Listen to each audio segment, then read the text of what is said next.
Your clients are not lazy.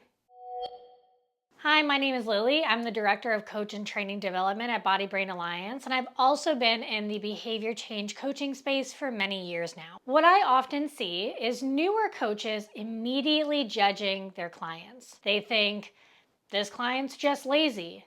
They don't want it bad enough. If you've ever thought that about a client, then this is for you. If you are labeling your clients as lazy or not wanting it bad enough or judging them for the level of work that they are doing compared to what you think they should be doing, it is already having a negative impact on your coaching relationship. Even if you feel like you have the best poker face and you are able to coach and guide them through it, I'm telling you, as someone who has been in the field for many years, that the coaching relationship has already been impacted in a negative way, and it is going to affect their progress and their success. Because simply put, as their coach, you are going to be guiding and assisting them and giving them advice that is through the lens of judgment and shame and bias, which helps no one. You heard me mention earlier that I often see this happen with newer coaches. And that's because I think one of the reasons this comes up pretty often for newer coaches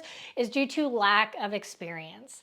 Lack of experience is okay. That's why we need to get our foot in the door and to be able to gain those relationships and that experience with clients before we really start to take on a lot more. As we get more experience and time in the field, we will start to understand the complexities of behavior change and what really helps or even holds back some of our clients and people in general with reaching towards their goals and behaviors that they want to be doing more often. I also see this happen often with newer coaches who maybe haven't faced as many hardships or resistance or even obstacles in their own personal life related to change. So for example, maybe you found exercise to be very easy for you. It is something that you fell in love with. Maybe you were an athlete in high school and that followed you through college. And so you're looking through the lens as someone who really loves exercise. And maybe there is that silent, even subconscious judgment onto other people that they should view exercise the same way that you do.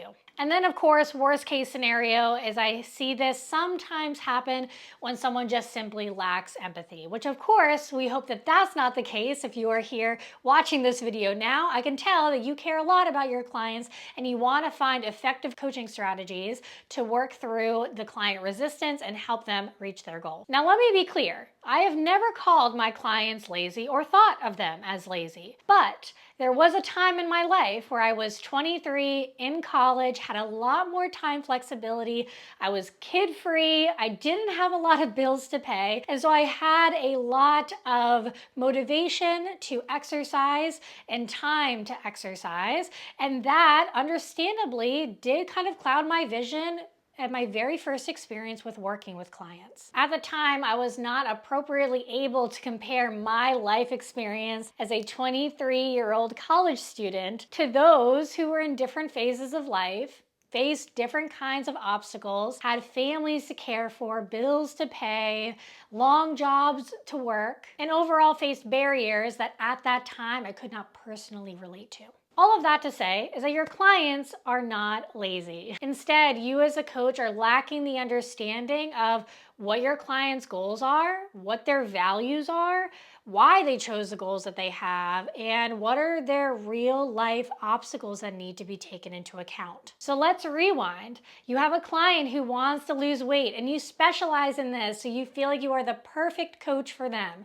You give them an amazing plan, an amazing guidance on how to reach their goals, and they don't take action. What do we do? First, if you don't know already, you want to be able to have the time and opportunity to let the client get as specific as possible for why their goal is what it is. So for the example of the client wanting to lose weight, why do they want to lose weight? What is important to them about weight loss? How does that change the trajectory of their life? What are the things that they will be able to do more of? What are the things that they can benefit from? And even what are they scared of? Is it because they want to fit into a specific size dress for an event? Or is it because their doctor told them that their blood pressure was getting pretty high and they needed to manage that with movement. Maybe they realize that they simply can't keep up with their grandkids and they know that strengthening their muscles and their joints and their bones will be able to help them long term into their health and their age as their grandkids get older. All of these things hold different levels of value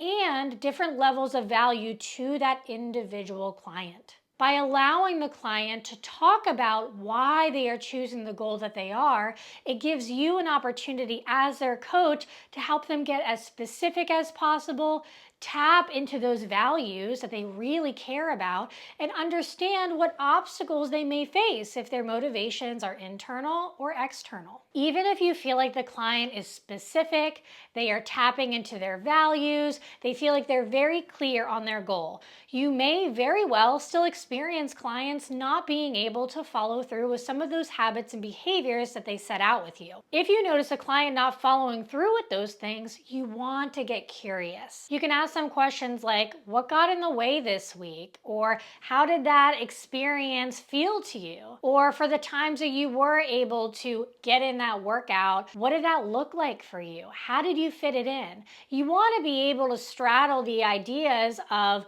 what helped them follow through and also understanding and navigating what held them back. So that way you can make an appropriate plan to overcome those obstacles if they happen again in the future. By always leading with curiosity as a coach, you will then be equipped more with the skills to implement for your clients to see success. It's not about wanting it bad enough.